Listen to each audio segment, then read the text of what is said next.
Senator, can we just go listen to Kennedy? Thank goodness the Sox players will pull out the WBC and go for players. Good afternoon, everyone. I think as everybody knows, we are looking forward to having an important battle on the floor of the Senate this week on the Save America Act. And obviously the message that came over from the House includes a couple of key components, one of which is that you have to prove citizenship to be able to register to vote in this country. And the second component is that you actually have to show an ID to vote in this country. We think those are both things that are overwhelmingly popular all across this country, no matter what your political party is. And to sort of illustrate, I think, how this issue is something that a lot of people resonate with and connect to, is the fact that pretty much everything you do in your daily life involves showing an ID. You know, whether it's opening a bank account, getting a hotel room, picking up prescription drugs. You need a card in many cases just to get into a library. I mean, these are things that are just basic, fundamental aspects of our everyday life. We certainly ought to be able to apply them to something as important as voting in this country. And if you think about it, even the Democrats who are complaining loudly about this required a photo ID to get into the Democrat National Convention. And there are a number of our colleagues, Democrat colleagues on the other side of the aisle, who require a photo ID just to attend their official events. So these are issues that are overwhelmingly popular with American people, as is the issue of ensuring that biological males cannot compete in women's sports. We think that is also a no-brainer. It defies common sense not to agree with that, but that is an issue also that we intend to have a conversation about on the floor in the next few days, and we'll look forward to putting the Democrats on record and showing just the lack of common sense that they apply to some of these basic issues where the American people agree with us. So it'll be an interesting debate, and we are we'll get on that bill this afternoon. We'll pick up the message that came over from the House and start that conversation, and I'm looking forward to a vigorous, long, and spirited conversation on the floor of the United States Senate about these important issues. Senator Barrasso. 10 million illegal immigrants flooded into our country while Joe Biden was president and the Democrats were in charge in the United States Senate and House. And now the Democrats want those same illegal immigrants to have an impact on the elections in the United States. I believe only citizens of the United States should be allowed to vote in American elections, and I believe you should have to present a photo identification card in order to vote. It's common sense. You need to present a photo ID to buy a beer, to board a plane, and to do so many other things that are part of American life. Why not to vote? And the great number of American people agree completely with this, that you should have to have a photo ID and be a citizen in order to vote. The Save America Act is the best way to secure and safely provide elections that represent the viewpoints of the American people. And yet the Democrats in this chamber are going to come to the floor, and each and every one of them is going to stand with the far left, the extreme members of their party who oppose voter identification with a photo ID. We're going to put every one of them on the record so that everyone in America knows that Republicans support voter ID and Democrats are the party of open borders and illegal voters. Leader Thune? Senator Capital. I'm sorry. Okay. That's right. Leader Capital. Yes, there we go. Well, I'm really gonna start out on a lighter note since it's March Madness, and for the men's and women's basketball teams, exciting. I'm a big basketball fan, but I did want to lord it all over you, and there are probably a few others, but my men's team is number one. That's the Duke Blue Devils. For all you Duke haters out there, just watch. We won with 60% of our team the tournament. I am a little worried about that. You knew who to root against, I guess, is what. But anyway, I just wanted to add my voice very quickly to the Save America Act. I come from rural America, West Virginia, where we have a great sense of accountability, fairness, and just common sense. And it's common sense. We already have a voter ID law in the state of West Virginia. It's easy. We have. It's easy to vote early with it. However you wish to vote with your voter ID makes a lot of sense, and it makes sure that whoever's presenting presenting the ballot is actually that person, and it eliminates the fraud. On the non-citizens voting or illegals voting, to me, that is, if it's a 90%, it should be 100%. Voters, the precious right to vote in this country is something that's earned as an American citizen. Sometimes it's earned at birth, and other times it's through naturalization. And so I think that we ought to respect that, and the common sense tells me that a proof of citizenship does just that. So I look forward to the debate today and through the rest of the week, and however long it takes, because this is an important issue to the American people because of that fundamental right to vote that we all share. Leader Thune, good afternoon. At some point, I'm told you are going to move to end debate on this. That needs 60 votes. You don't have 60 votes. Why go through this? Is this basically just a show? Well, I mean, we don't know that we don't have 60 votes yet. You You're don't making have an assumption. Multiple members of your conference say that there aren't even 51 votes. Yeah, well, and you're making an assumption that at the end of this debate that none of the Democrats will be won over. And I'm not saying that I appreciate your skepticism, but I think it's an important debate to have because it is an issue that is at the very core of elections in this country. And I think this is something that the American people care about, something that we've obviously heard a lot about from constituents across this country, and I think it's an important debate to have. So how it ends remains to be seen. There will be a point at which it will end, and there will be a series of votes that come with that. And but I'm at the end of the day, I just don't know how you defend a position that you need to be a citizen in this country, not only to register to vote, but also to be able to show an ID when you vote. And we'll see how long the Democrats want to defend that position, and maybe none of them will be won over at the end. That's entirely possible. But I think the having the fight, having the debate on the floor of the Senate is important. A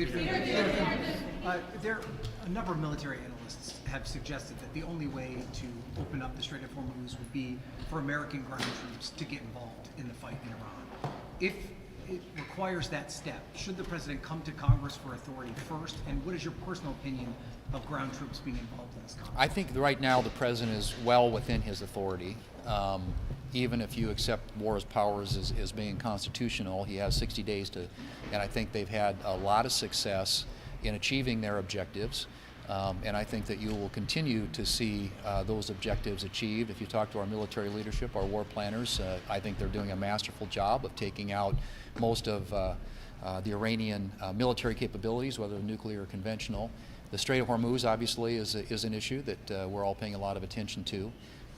But I feel confident that the administration and those who are leading our military efforts there ultimately will be successful in getting things opened up there. Do you think ground troops are necessary? Would you support I'm not ruling anything in or out. I think that's obviously a decision that ultimately our war planners have to make, but I don't believe, at least from everything I've been told, that that's something that is being contemplated. But Senator Cotton is the chair of our Intelligence Committee, and you want anything you want to add?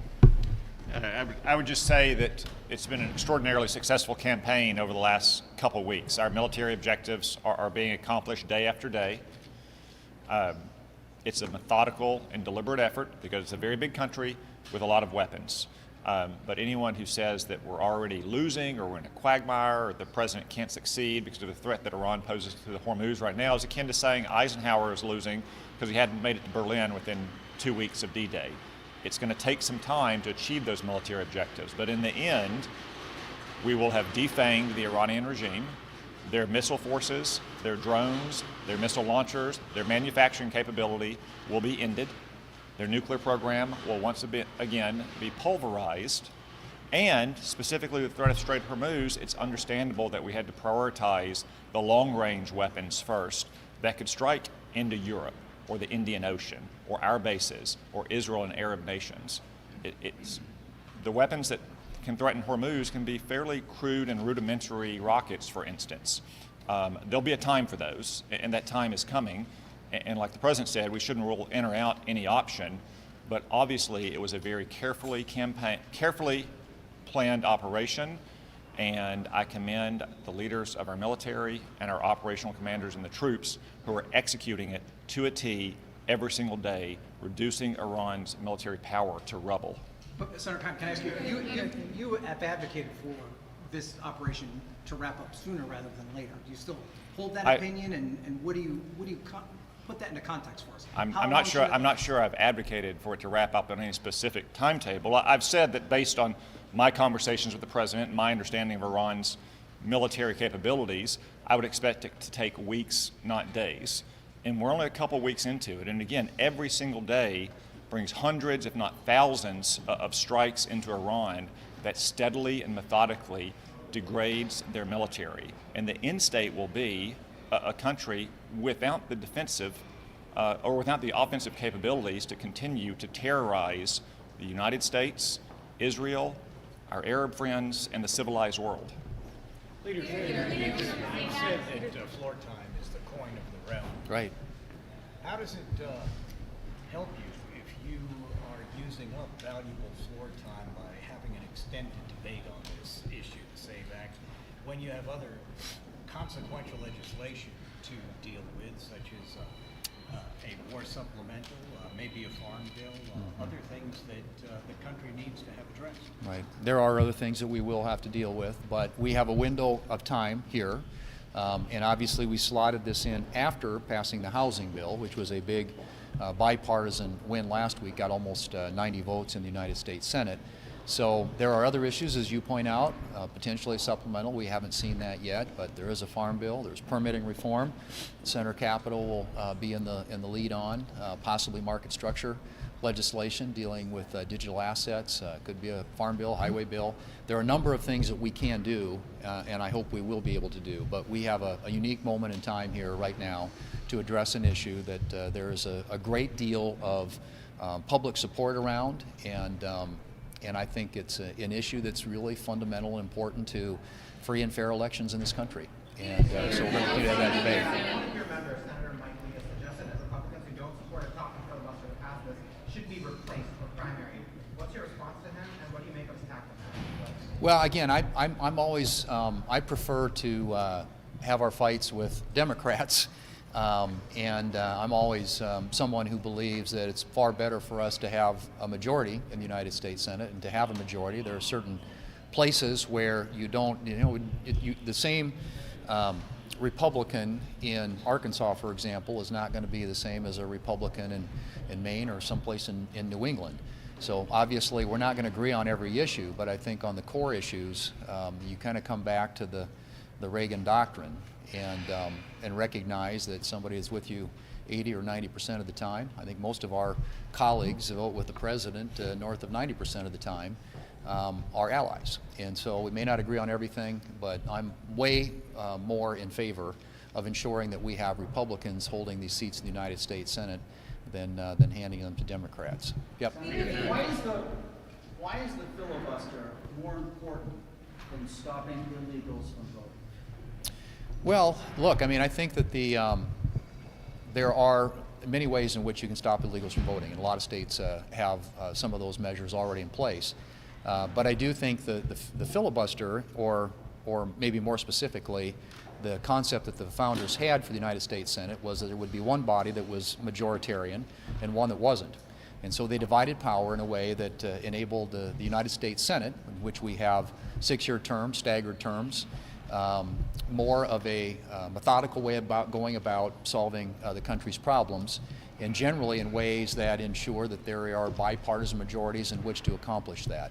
So, and frankly, I mean, I think I can't speak for all my colleagues, but a lot of our colleagues believe that many of the things that Democrats want to do, and when they tried to nuke the filibuster a couple of years ago, were all things that we don't want to have our fingerprints on.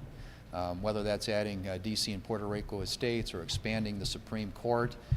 You can go right down the laundry list of nationalizing elections. You can go right down the laundry list of things that I think there are a lot of myself and my colleagues have grave concerns about if the Democrats ever had that power handed to them.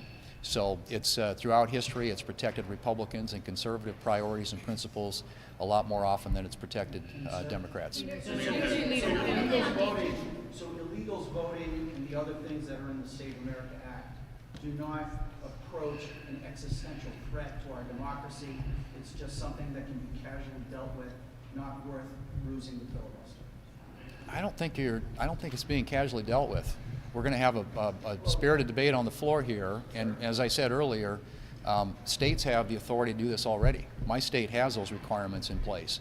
So this is a way of ensuring at the federal level that we have a requirement that if you want to vote in this country, you have to register, and you also have to have an ID to vote.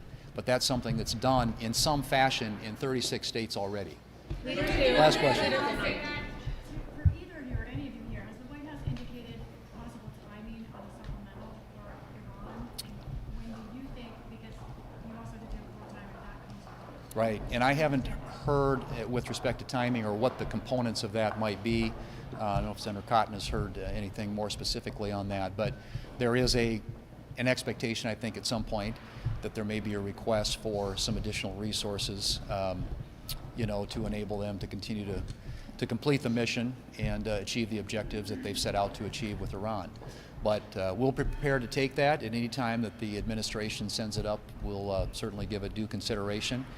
There are other elements and perhaps it might come with that, but we're not fully aware of those yet because we haven't seen anything just yet. But we will consider it in due time when it comes. Thank you all.